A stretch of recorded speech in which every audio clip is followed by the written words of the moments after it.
J'ai besoin, moi, personnellement, de la musique de Bach, comme Schweitzer aussi, il avait besoin de cette musique pour, peut-être aussi pour supporter tout simplement le quotidien et pour supporter aussi les difficultés, les vicissitudes de l'existence.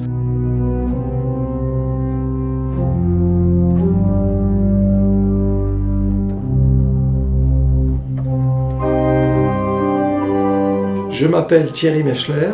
Je suis né en 1962 à Mulhouse et je suis musicien, organiste et professeur à la Musikhochschule de Cologne.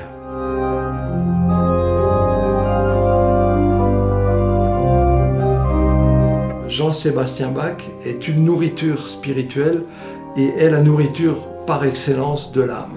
Et en même temps, il y a aussi une pensée théologique, philosophique que Schweitzer développe et nous amène à une meilleure compréhension de Jean-Sébastien Bach.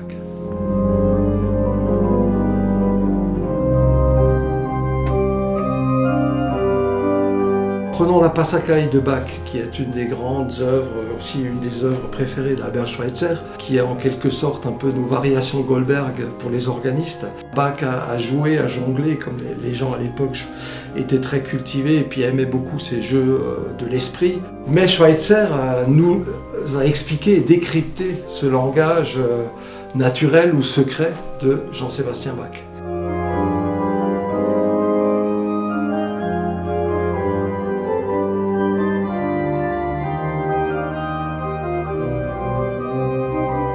Alors cette Passacaglie, il y a 21 variations. 2 plus 1 égale 3, donc il y a le symbole trinitaire.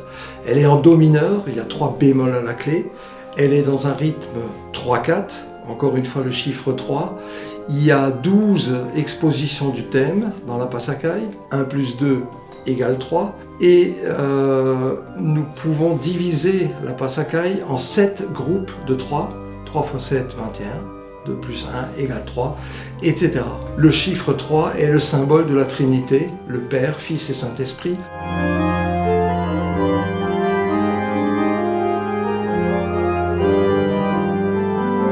Le contexte théologique de cette Passacaglie, c'est l'année liturgique. Le premier groupe, c'est le thème de l'Avent, Nun kommt der Heiland. Le deuxième groupe, ça sera Noël. Et on arrive à la purification, la passion, Christ lag in Todesbanden. Le cinquième groupe, ça sera Pâques. Il y aura la Pentecôte avec l'Esprit Saint, comme Heiliger Geist. Et à la fin, c'est évidemment la Trinité.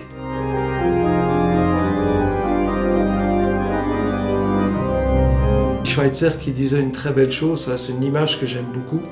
Par exemple, pour expliquer un orgue de 3 claviers, le grand orgue, c'est la majesté du Père. Le deuxième clavier, qui est le clavier du positif, donc il y a la reproduction un peu du Père, mais en plus doux, c'est le Fils, le clavier du milieu. Et le troisième clavier, le récit, donc qui est en haut, en hauteur, c'est l'Esprit Saint. Et le pédalier, c'est un peu les hommes, c'est la terre.